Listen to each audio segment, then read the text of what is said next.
You ready?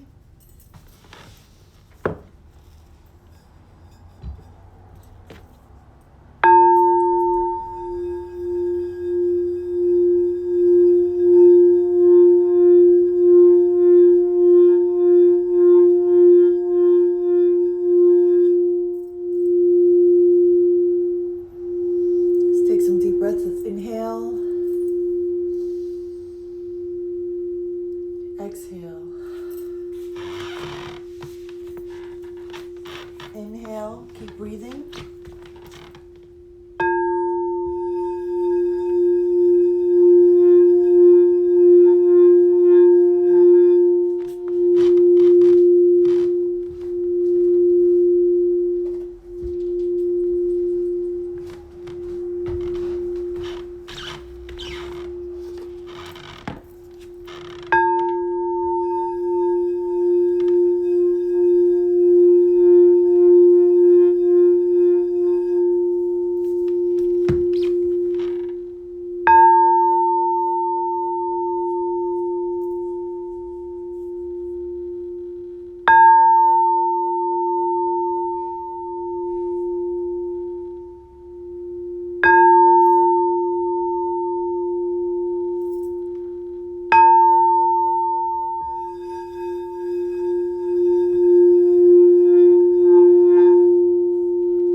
Vibration to fill you. We wake up today energized.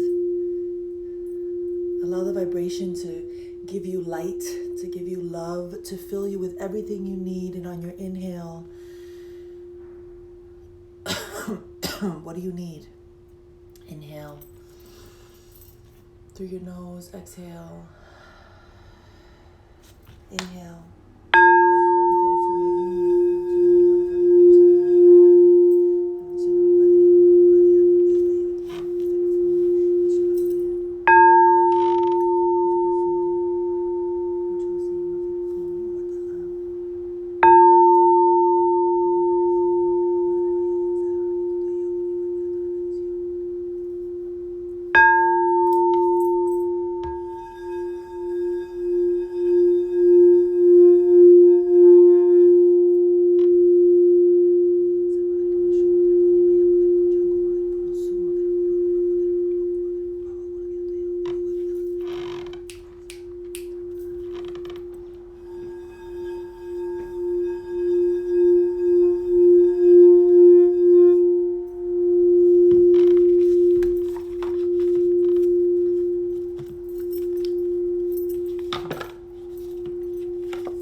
We are going to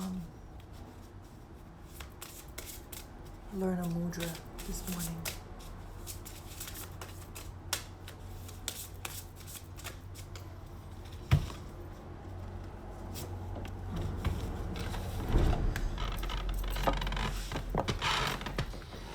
We are going to learn the mudra for inner truth. The Sambuta mudra. It assists you with integrity, with truth, with communication, the benefits. It brings balance to the throat and vocal cords. It assists with immune system. It opens clear communication. It supports balanced metabolism. Hold your left hand cropped like you're cupping it, right? Facing forward. Bring the right hand palm facing down, cupped over the top, and left hand with fingers resting on the outer edge of the left thumb. Bring hands into your belly center And our focus is, I speak my truth clearly with integrity and compassion. And so, right, cupped over our thumb, right?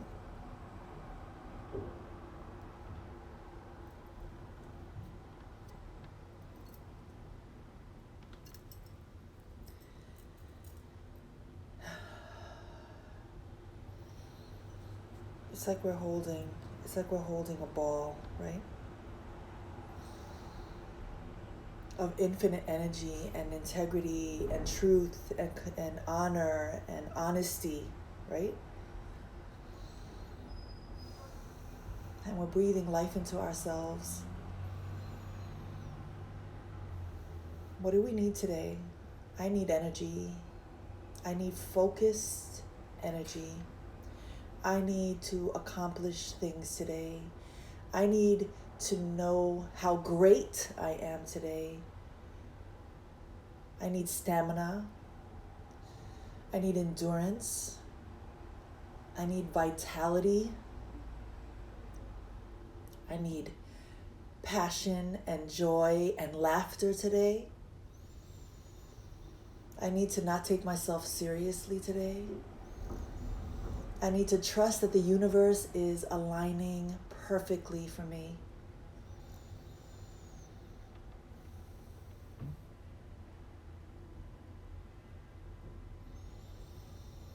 I'm allowing the energy to rise from my root chakra, through my sacral chakra, through my solar plexus.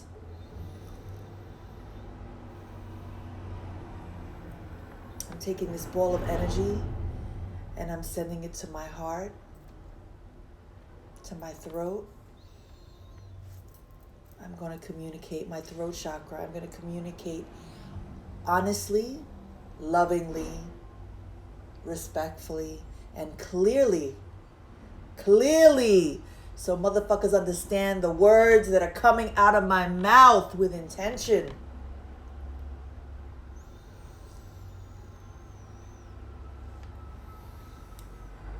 Sending the energy to my third eye, to my crown, to my 8th chakra, because I am ready, because we are ready. Let's come up to table.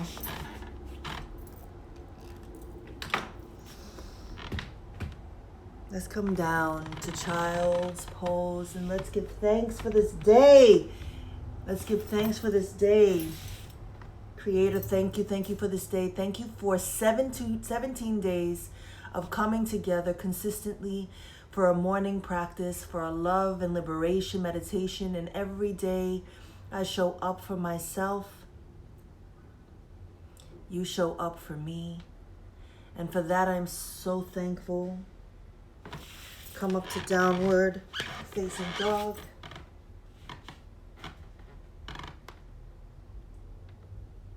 Let's walk our feet up to our hands. It's been a minute. And let's come to mountain. Hand to heart. We are grounded. We are rooted. I am whole. I am complete. I am strong. I am whole. I am complete. I am strong. I am whole. I am complete. I am strong, and I lack nothing. I lack nothing. On the inhale, arms up. Inhale. Let's reach. Let's salute the sun as the sun is rising. We're so grateful for this day. Let's exhale. Come down. Forward fold. Hang here. If you can touch the ground, how lovely for you. Bend your knees. Touch the floor. Hang here. Inhale. Exhale. Inhale. Exhale. Come up to half. Left leg back. Your hands are on the mat. Right leg back. We're in plank. Knees to mat. Come down. Head to mat. Inhale. Exhale. Half cobra. Inhale. Exhale. Inhale. The body remembers. The body remembers. The body remembers all the ways that we have hurt it. The body remembers all the ways that we love it. Inhale. Exhale. Head to mat. Inhale. Up to cobra. Exhale. Inhale. Exhale. Inhale. Exhale. Come down to mat. Come up to table. Come up to downward facing dog. Let's go. Let's stretch it out. Let's move a little faster. Let's walk up to our hands. Let's hang here. Let's inhale, arms up over our head and stretch it out. Exhale. Hands come back down. Bend your knees. Inhale. Come up to chair. Inhale. Exhale. Inhale. Exhale. Come down.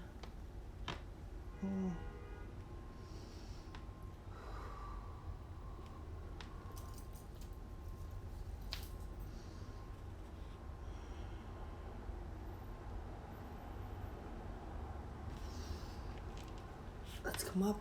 Come up. Exhale. Let's come down. Left foot back. Right foot back. Plank. Knees to mat. Come down. Half cobra. Come down. Full cobra.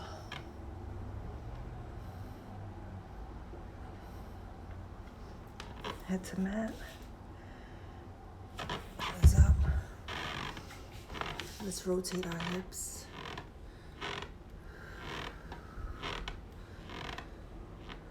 The opposite direction.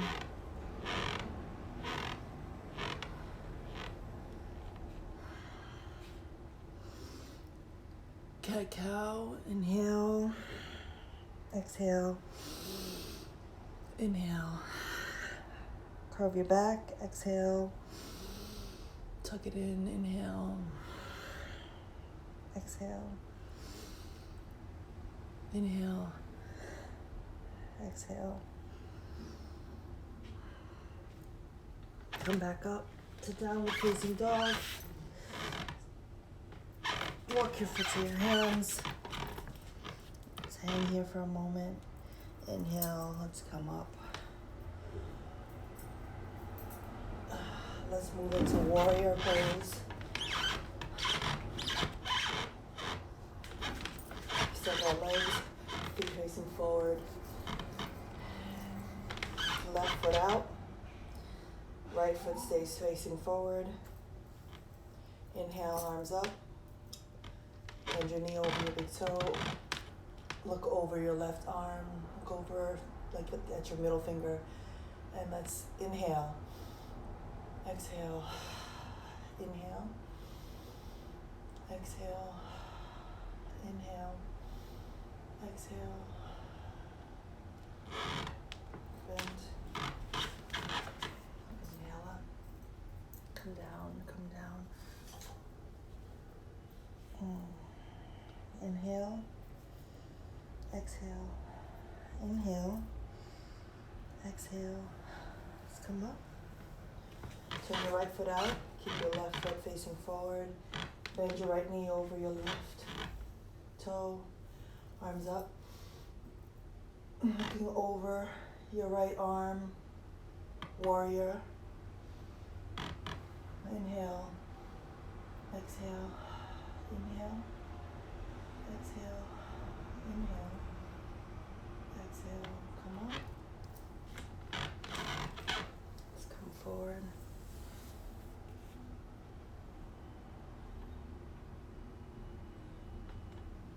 And let's come up. Feet together. Let's come down to the mat.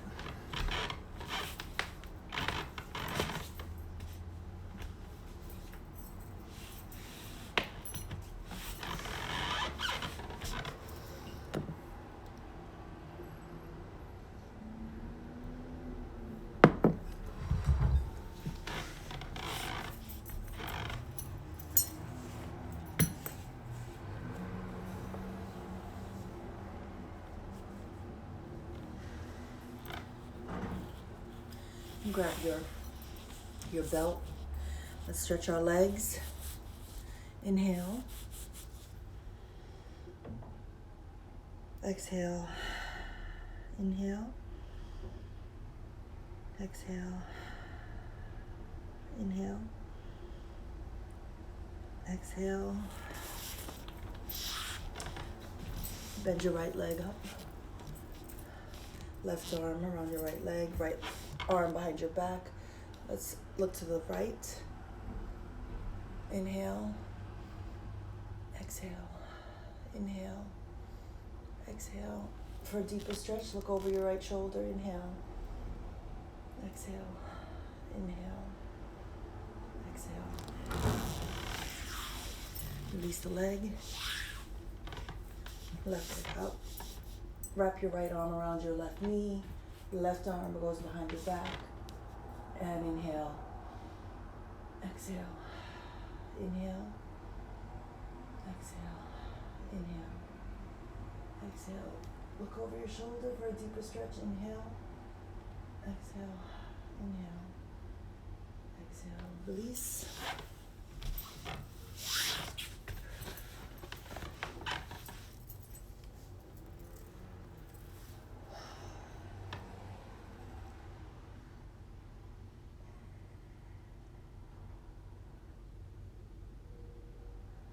Let's rotate our necks slowly.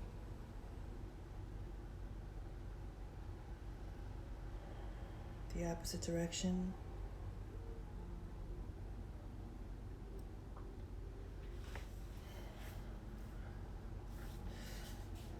Let's take a deep breath in and let's come into a forward fold. Let's come down as low as we can go. Walk your hands out. Inhale, exhale, inhale, exhale, inhale, exhale, come up.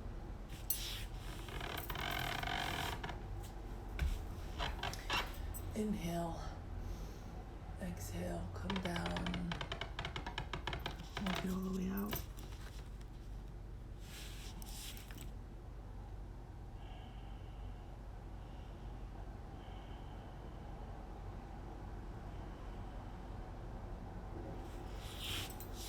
Let's come up. You can stay in seated pose. You can move back to your mudra or any mudra or any mudra, right? And let's breathe here for a moment. A gentle stretch to start the day, to get the body active, to get the body moving. We're awake, we're alive.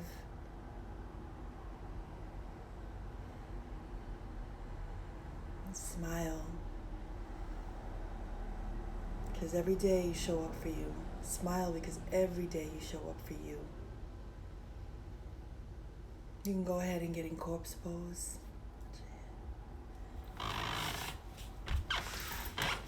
And we're getting into this.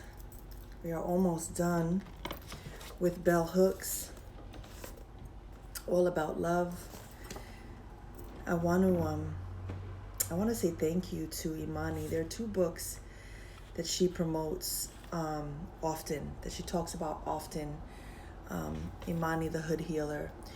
The first being this one, and the second being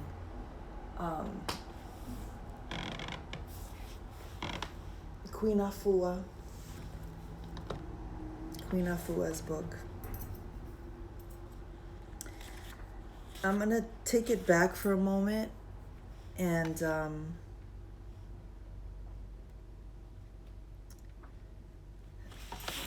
want to reread, because I was out in the street, a couple of sections in the loss section of the book. Loving into life and death. How to bring love into life and death. This is my favorite chapter. Every day I say I have a new favorite chapter, but this is my favorite chapter, now that we're coming to the end. Page 198. Our collective fear of death is a dis-ease of the heart. Love is the only cure. Many people approach death with despair because they realize they have not lived their lives as they wanted to.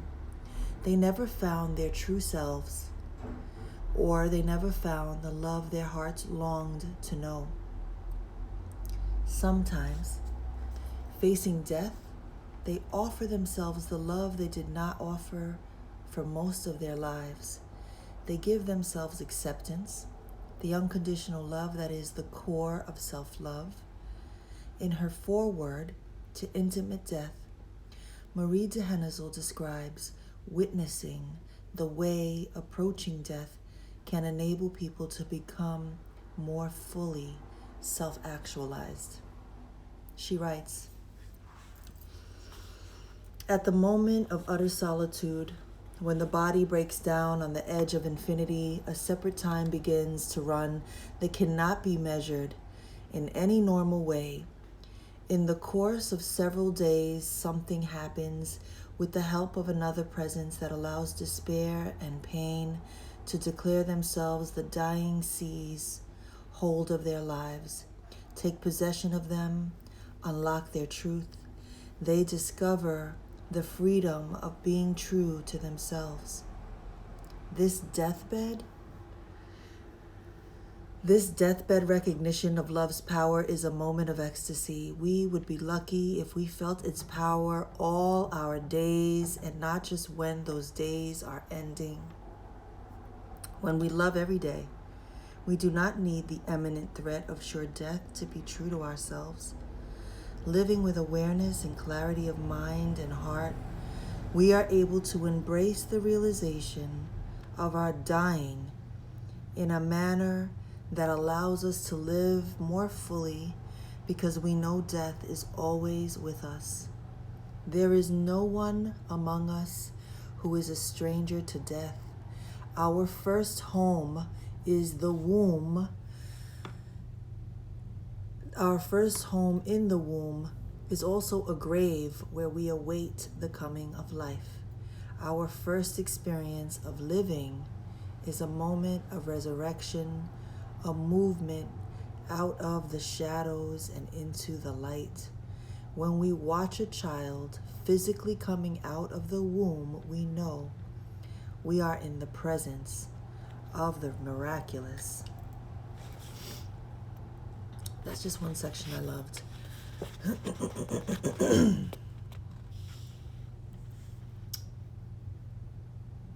Loving makes it possible. I'm jumping to 196, middle of the page. Loving makes it possible for us to change our worship of death to a celebration of life. In an unsent letter written to a true love in my life, I wrote, "During the memorial service for her sister, my friend gave testimony in which she declared, 'Death has left us loving her completely.'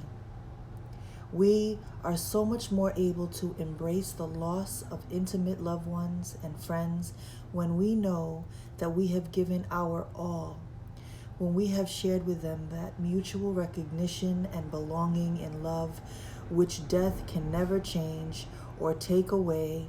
Each day I am grateful for having known a love that enables me to embrace death with no fear of incompleteness or lack, with no sense of irredeemable regret.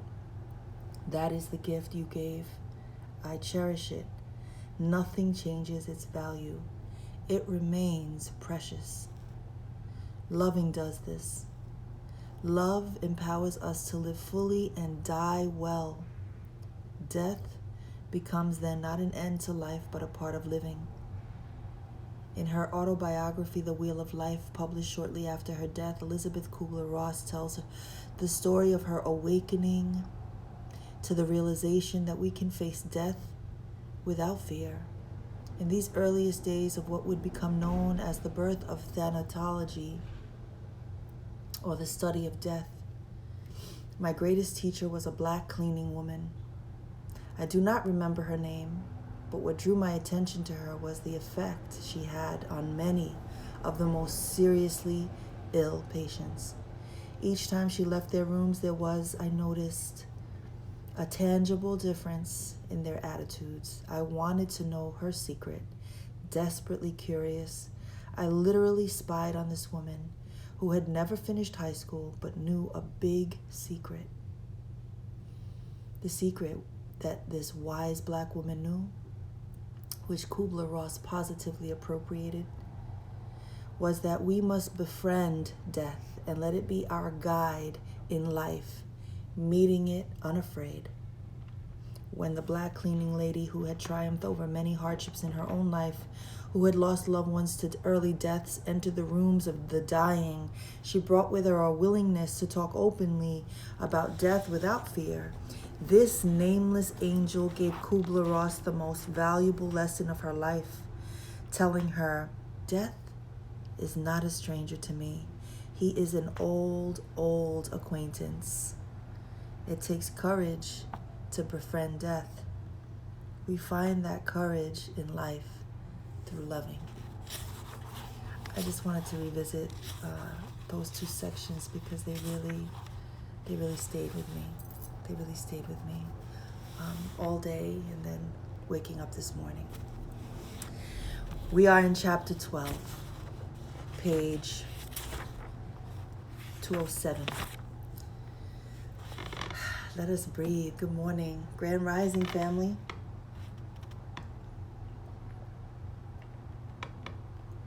It is a beautiful day. Today I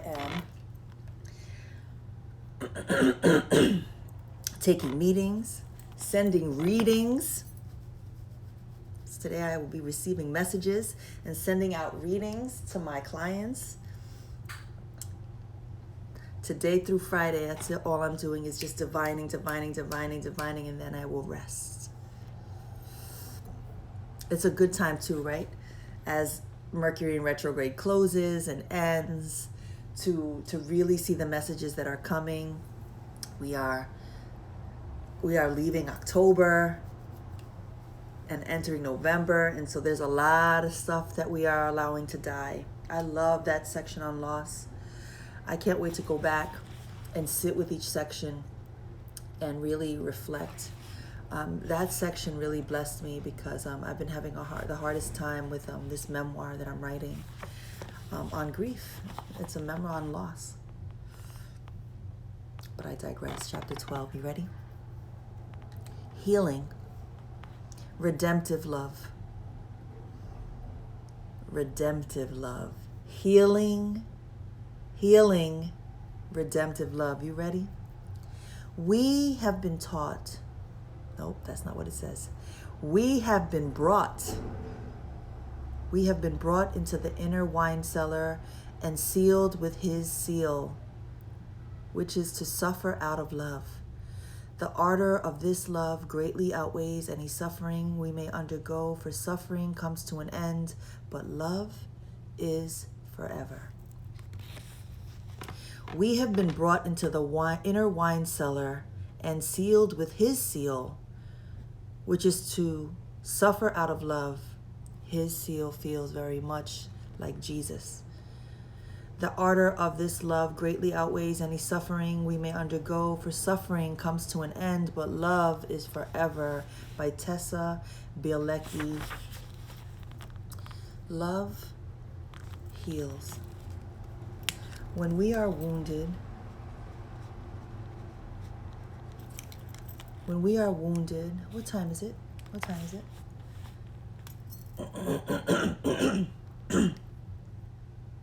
What time is it?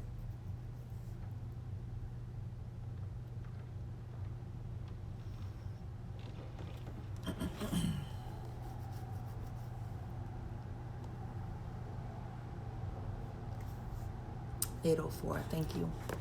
We good. I just wanted to write that in my margins. I like to write down. You'll have to forgive me for my ADD. I like to write down when I started a book and when I ended it.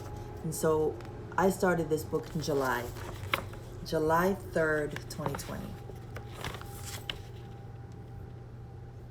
Love heals. Love heals. When we are wounded in the place where we would know love, it is difficult to imagine that love really has the power to change everything. No matter what has happened in our past, when we open our hearts to love, we can live as if born again, not forgetting the past, but seeing it in a new way, letting it live inside us in a new way. We go forward with the fresh insight that the past can no longer hurt us. Or if our past was one in which we were loved, we know that no matter the occasional presence of suffering in our lives, we will return, always to remembered calm and bliss. Mindful remembering lets us put the broken bits and pieces of our hearts together again. This is the way healing. I'm sorry. Let me get comfortable because my back is not comfortable. I'm not comfortable. Let's...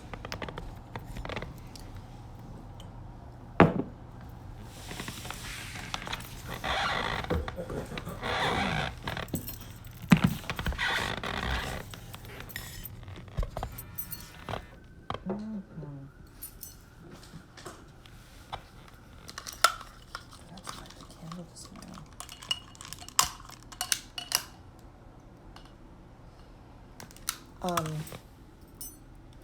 I love this saint. This is Saint Clara. Santa Clara is one of my favorite saints. I love how this candle is burning. Can you see it? You see how clear the glass is? Nothing burned. No smoke. No darkness. Complete clarity. Two things you can get. In a botanica, St. Clair, everything. St. Clair waters, baths, the scent, oils. I love Santa Clara for clarity and to keep the energy in the house harmonious. Here's our prayer. Prayer to St. Clair. Prayer to St. Clara. O glorious Virgin, Mother St. Clara, may the light of your purity and perfect charity shine on everyone and reflect all of your virtues. Please request divine favor for my needs and desires, that I may glory in your wonderful powers, and then you would concentrate on your desires and your prayers and your wishes and the things that you want to call forth, the things you want more of in your life. Amen. And so it is, and so it be. Ache.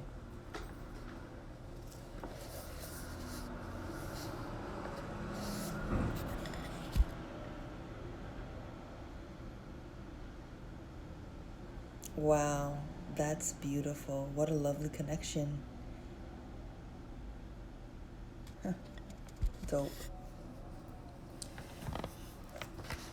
Let's get back.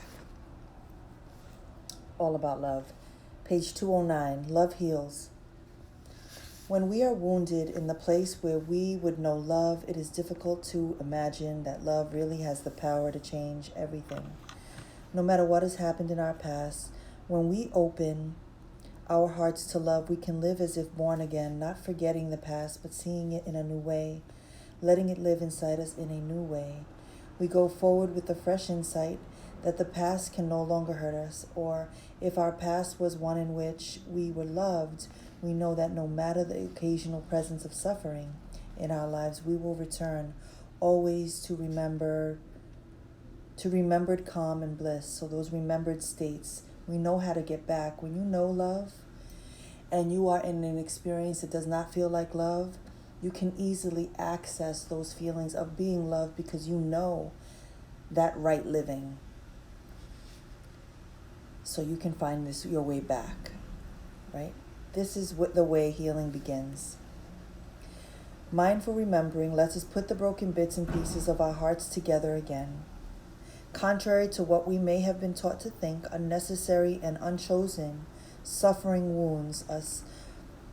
Contrary to what we may have been taught to think, unnecessary and unchosen suffering wounds us, but needs not scar us for life. It does mark us. What we allow the mark of our suffering to become is in our own hands. In his collection of essays, The Fire Next Time, James Baldwin writes about suffering in the healing process, stating, I do not mean to be sentimental about suffering, but people who cannot suffer can never grow up, can never discover who they are. Growing up is, at heart, the process of learning to take responsibility for whatever happens in your life. To choose growth is to embrace a love that heals. One more time for those in the back. James Baldwin, in his essay, The Fire Next Time, stated, I do not mean to be sentimental about suffering, but people who cannot suffer can never grow up, can never discover who they are. Period. I believe that. I believe that. I believe that. And what does that mean? That means that you have not done the shadow work. That means that you are not willing to accept the pain and suffering that you endured, that you want to jump to healing without doing any work of acknowledging its presence and the ways in which it has formed you, built you, taught you, broke you, loved you. You want to front like it doesn't exist, like you weren't abandoned. But you were. You were abandoned. Love was withheld. You were broken. They did break your heart. They did disappoint you. And hence, you do the same shit in your partnerships because it's learned. But you don't want to face it. We don't want to face it. We don't want to face it because there's still shit I'm working on. I do not mean to be sentimental about suffering, but people who cannot suffer can never grow up. Grow the fuck up. This is owning your shit. This is holding ourselves accountable. This is saying when we feel triggered by someone who said something that it has nothing to do with them. It has nothing to do with them. This shit is connected to that. This shit is connected to this thing that happened to me 10 years ago, 15 years ago, 20 years ago, 50 years ago. It has nothing to do with right now. It's just this reminder. My body remembers this pain. And if you're not able to be sentimental about your suffering, then that means that you are not growing up, that you are not maturing, that you are not growing, that you are not expanding. Bell Hooks continues. Growing up is, at heart, the process of learning to take responsibility for whatever happens in your life. To choose growth is to embrace a love that heals. The healing power of mind and heart is always present. Sorry, I gotta circle that. I gotta circle that whole fucking paragraph. The healing power of mind and heart is always present because we have the capacity to renew our spirits endlessly, to restore the soul. I'm always particularly grateful to meet people who do not feel their childhoods were marked by unnecessary pain and suffering, by lovelessness. Their presence reminds me that we do not need to undergo anything dreadful to feel deeply, that we never need suffering to be imposed upon us by acts of violence and abuse. At times, we will all be confronted with suffering, an unexpected illness, a loss. That pain will come whether we choose it or not, and not one of us can escape it. The presence of pain in our lives is not an indicator of dysfunction. Not all families are dysfunctional. And while it has been crucial for collective self-discovery that we have exposed and continue to expose dysfunction, it is equally important to revel in and celebrate its absence.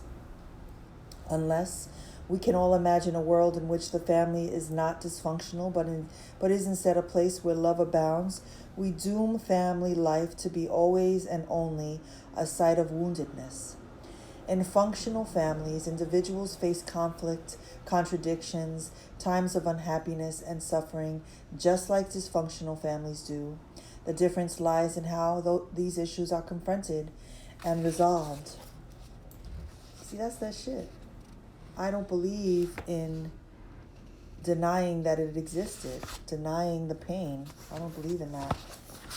I don't believe in that. I believe in confronting and resolving.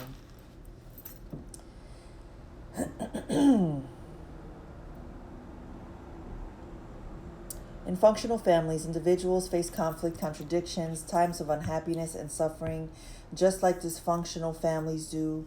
The difference lies in how these issues are confronted and resolved, and how everyone copes in moments of crisis. Healthy families resolve conflict without coercion, shaming, or violence. When we collectively move our culture in the direction of love, we may see these loving families represented more in the mass media. They will become more visible in all walks of daily life. Hopefully, we will then listen to these stories with the same intensity that we have when we listen to narratives of violent pain and abuse. When this happens, the visible happiness of functional families will become part of our collective consciousness. In The Family, a revolutionary way of self-discovery, John Bradshaw offers this definition. A functional, healthy family is one in which all the members are fully functional and all the relationships between the members are fully functional. As human beings, all family members have available to them the use of all their human power. I'm sorry, I gotta read that one more time. A functional, healthy family is one in which all the members are fully functional and all relationships between members are fully functional. As human beings, all family members have available to them the use of all their human power, discernment, clarity, respect, love. They use these powers to cooperate, individuate, and to get their collective and individual needs met. They work together and individually to get their collective, so for the whole, what we need and then what I need met. A functional family is the healthy soil of which individuals can become mature human beings. And here it is. We are immature as fuck. We are immature as fuck. I don't know about you, but I do not know what a functional family looks like. I don't know about you, but I do not know what a motherfucking functional family looks like.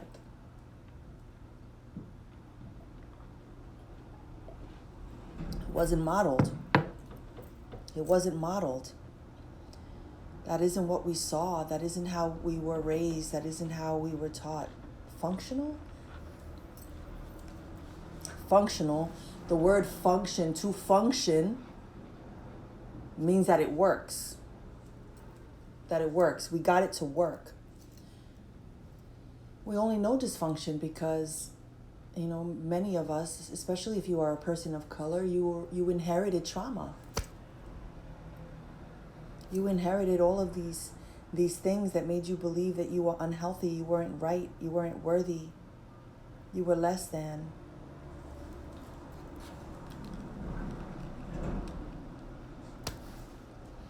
In the functional family, self-esteem is learned. And there is a balance between autonomy and dependency. I don't even know what to say. Let's continue and see what gifts we receive. In a functional family, how nice. In this functional family, it works. You are loved, you are protected, you are safe, you are valued, you are seen, you are heard, your opinions matter, you have autonomy, you feel liberated, you feel free, you communicate well, there isn't shouting and beating and hurting. It must be nice.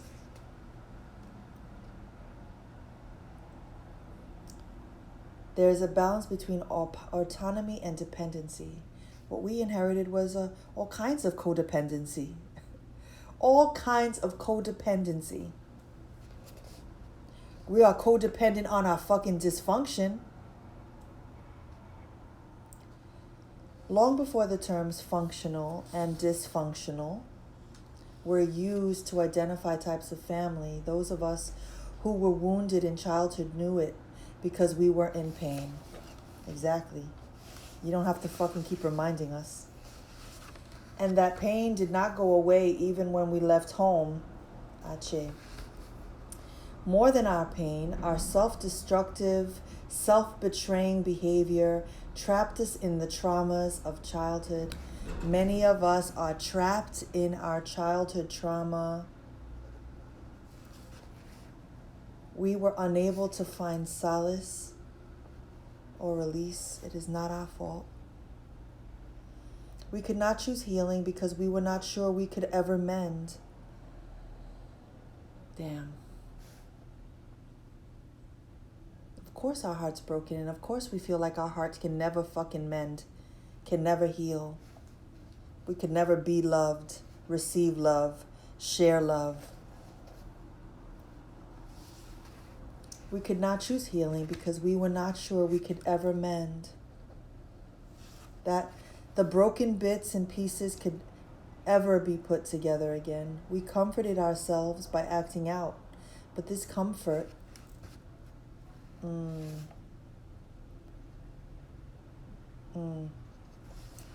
but this comfort did not last. It was usually followed by depression and overwhelming grief. We longed to be rescued because we did not know how to save ourselves. More often than not, we became addicted to living dangerously. Clinging to this addiction made it impossible for us to be well in our souls. As with all other addiction, letting go and choosing wellness was our only way of rescue and recovery.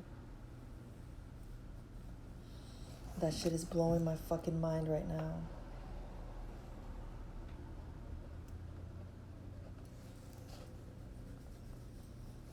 In many ways, I have acted out throughout much of my life.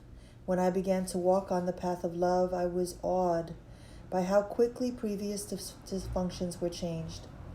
In the church of my girlhood, we were always told no one could give an individual salvation, that we had to choose it for ourselves. We had to want to be saved. In Toni Cade Bambara's novel, The Salt Eaters, wise older women who are healers are called to assist the young woman who has attempted suicide, and they tell her, just so you're sure, sweetheart, and ready to be healed, 'cause wholeness is no trifling matter. A lot of weight when you are well. One more time.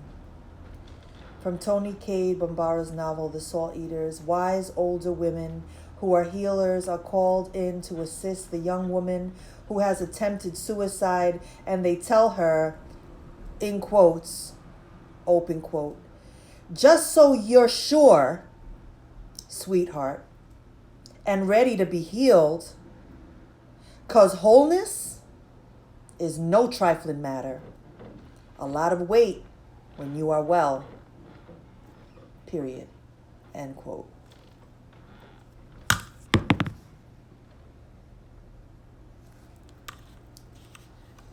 Just so we're clear. Making the primal choice to be saved does not mean we do not need support and help with problems and difficulties. It is simply that the initial gesture of taking responsibility for our well-being, wherein we confess to our brokenness, our woundedness, and open ourselves to salvation, must be made by the individual.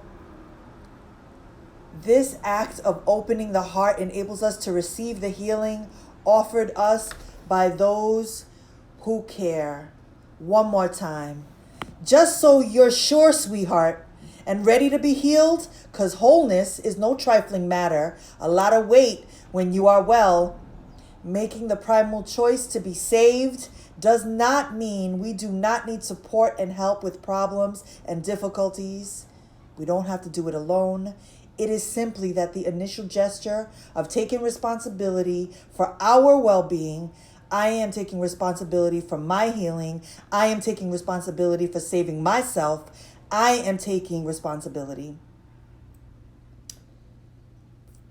Wherein we confess to our brokenness, our woundedness, and we open ourselves to salvation. If you're looking for the quick fucking fix, it does not exist. This healing work is fucking work. It is work. Every fucking day we confess our brokenness. Every day we are healing our wounds. Every day we are opening ourselves more and more to shifting, to rewriting, to reconditioning, to healing, to our self-care, to loving on. We're choosing love. Every fucking day, every day, every day, every day. Just so we're sure and ready to be healed. Are you ready? I am so fucking ready. I'm ready. Rihanna's coming through me. Work. Work. Fucking work. We don't have to do it alone, right? Even a priestess needs support. Maferefun eggun. Even a priestess needs fucking support. Even a priestess is waking up every fucking day, remembering who the fuck I am and where I came from. More importantly, I was, The Black Rose is offering a workshop every week where she takes you, it's like a combination of doing like shadow work and journaling and writing and reflecting and meditating. And I had a hard time with one of the questions about being afraid of the shadow. Like, I do shadow work. I'm not afraid of the shadow. But the little girl in me is. The woman in me, unafraid. I'm not fucking afraid. La Santera, not afraid. But little Alicia is like, nah, yo. Nah, fuck that. Fuck the darkness. Fuck a shadow. Why? When I was young, my father used to lock me in a closet. And it used to be dark. It was called Maferefun eggun. Maferefun Oya. I'm cold. My father used to put me in this closet that he called the dark room. Oh my God! Oh, I'm having like a fucking epiphany right now.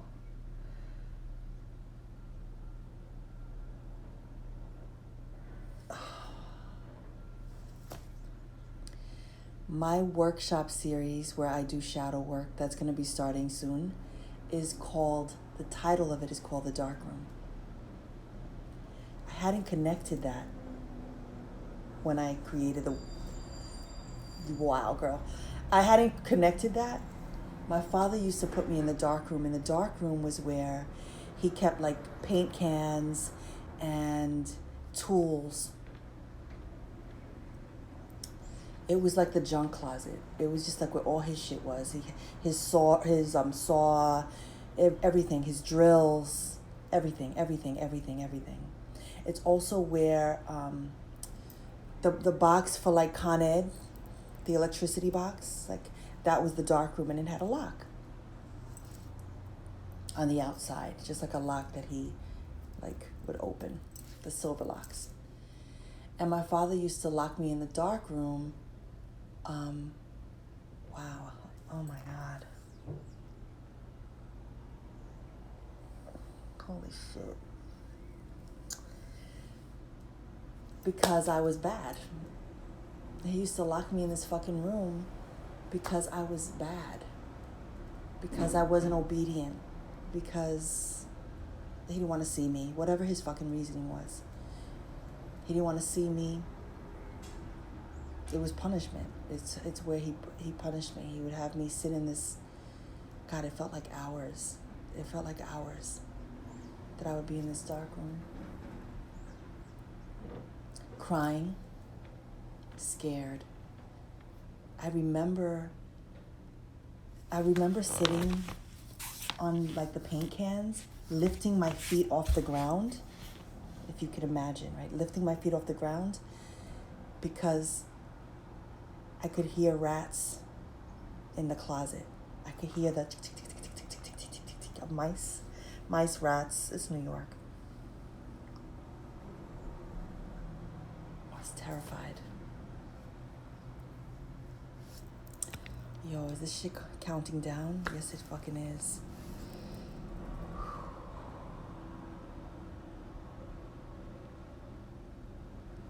Yo.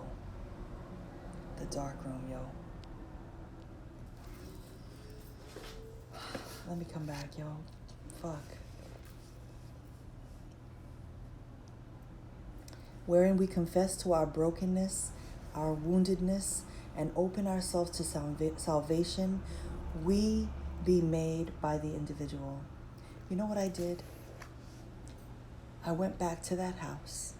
This is a short version of the story. I went back to that house so many years later as a woman.